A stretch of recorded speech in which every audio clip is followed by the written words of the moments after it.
संक्रमण इतने निचले स्तर पर आया है।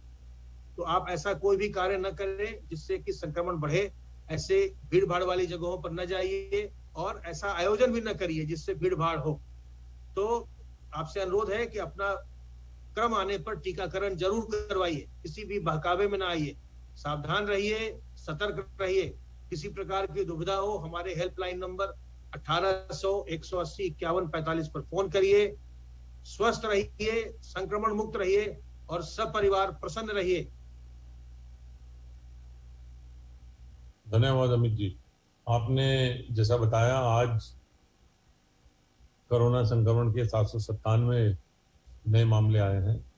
प्रदेश में कुल एक्टिव मामलों की संख्या भी अब घटकर जो है वो 14,067 रह गई है, जो कि अधिकतम जो 3,10,000 मामले प्रदेश में आए थे उसका जो है ये बहुत ही लगभग 4% के आसपास है।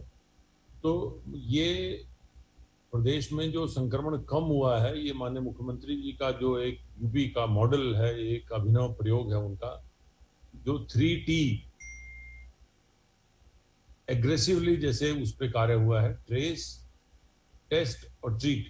ये तीनों जो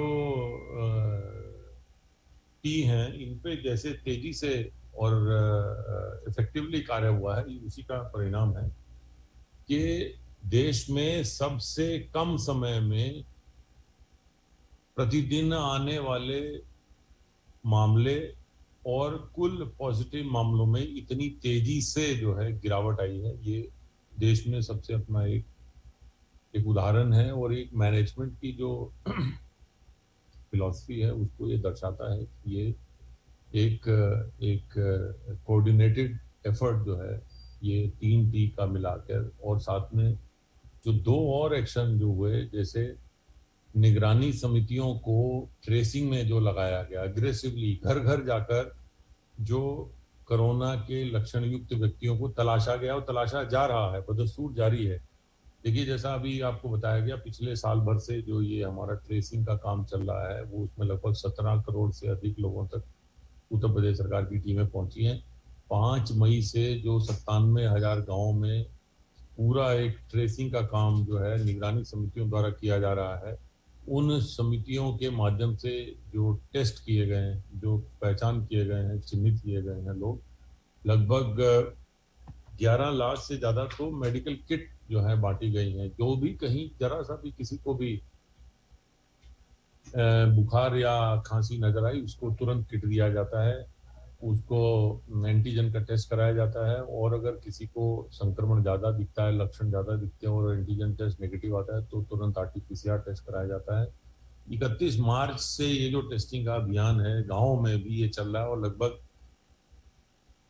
70% जो अब तक टेस्ट हुए हैं वो गाँव में, ग्रामीण क्षेत्रों में हो रहे हैं, और उसी का परिणाम है कि इतनी तेजी से जो है ये संक्रमण की जो संख्या है वो घट रही है। जहां विशेषज्ञों का ये कहना था कि मई के मध्य से उत्तर प्रदेश में 1 लाख केसेस प्रतिदिन आएंगे, और मई के आखिर में उत्तर प्रदेश में कुल 30 लाख मामले कोविड के हो जाएंगे। वहीं अब जो आपको स्थिति दिखाई दे रही है कि प्रतिदिन आने वाला मामले जैसे 700-800 के आसपास रह गए हैं, और कुल मामले भी 14,067 केवल रह गए हैं। तो ये पूरा परिवर्तन जो हुआ है, एग्रेसिव ट्रेसिंग और टेस्टिंग जैसे अभी आपको बताया कि प्रति पॉजिटिव केस कितने टेस्ट किए गए, उत्तर प्रदेश अन्य प्रदेशों से मीलों आगे है।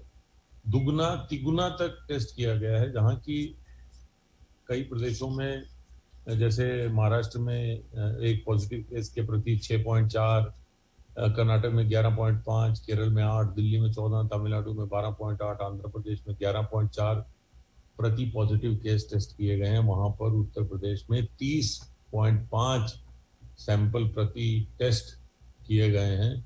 तो ये दर्शाता है कि उत्तर प्रदेश सरकार माननीय मुख्यमंत्री जी के निर्देशन में जो कितनी तेजी से एग्रेसिवली ट्रेस भी कर रही है, घर घर जाके खोज भी रही है और तुरंत टेस्ट भी करा रही है।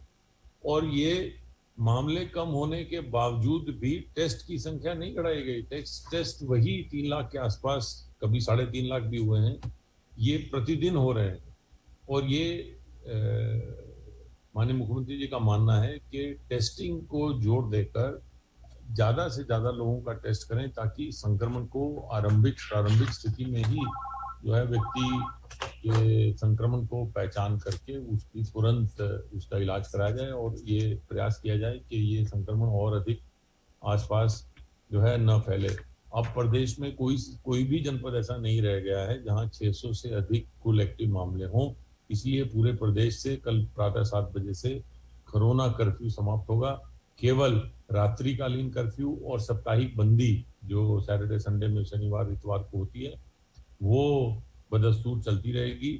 और ये भी एक अभिनव प्रयास है कि प्रति सैटरडे संडे को पूरे प्रदेश के ग्रामीण क्षेत्रों में और नगरीय क्षेत्रों में साफ सफाई, सैनिटाइजेशन, धुलाई, ये सारा काम किया जाता है।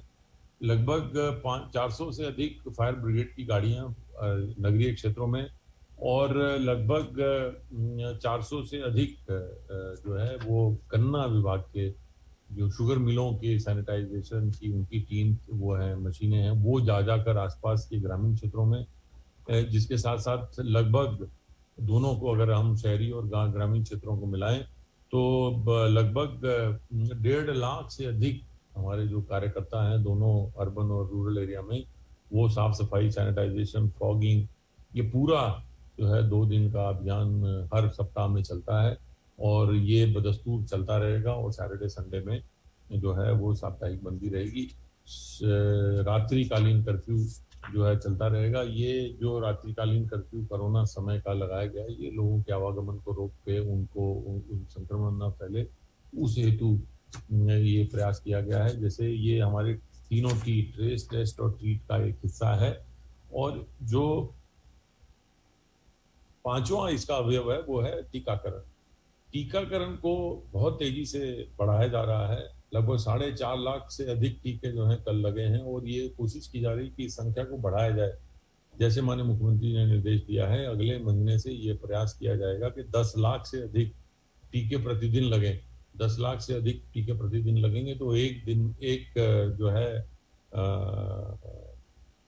महीने में जो अभी जो 3 लाख लग रहे हैं उनमें जो है वो जो 1 करोड़ के आसपास टीका एक महीने में लग रहा है, और अगले 3 महीने में इसको बढ़ा के 10 करोड़ जो है वो टीके करने का लक्ष्य है। तो 10 करोड़ टीके अगले 3 महीने में लगेंगे तो प्रदेश में जल्दी से जल्दी अधिक से अधिक संख्या में टीकाकरण हो जाएगा। प्रदेश में ये सारी जो 5 अवयव हैं इनको मिला के इसका असर ये है कि 96% से अधिक जो है कुल मामलों में कमी आई। प्रदेश का जो रिकवरी रेट है बढ़ के 97% हो गया है। डेली पॉजिटिविटी रेट केवल 0.3% हुआ है। प्रदेश सरकार जहां पर ये कोरोना के इलाज के लिए ये 5 अवयवों को साथ लेके चल रही है, उसमें जो एक ट्रीट वाला अवयव है उसमें तेजी से आगे काम बढ़ रहा है। प्रदेश में प्रतिदिन जो है जो ऑक्सीजन युक्त और आइसोलेशन बेड्स की संख्या जो है वो बढ़ाई जा रही है। कल भी लगभग 106 बेड की बढ़ोतरी हुई थी। और पीकू जो पेडिट्रिशियन आईसीयू हैं और नियोनेटल आईसीयू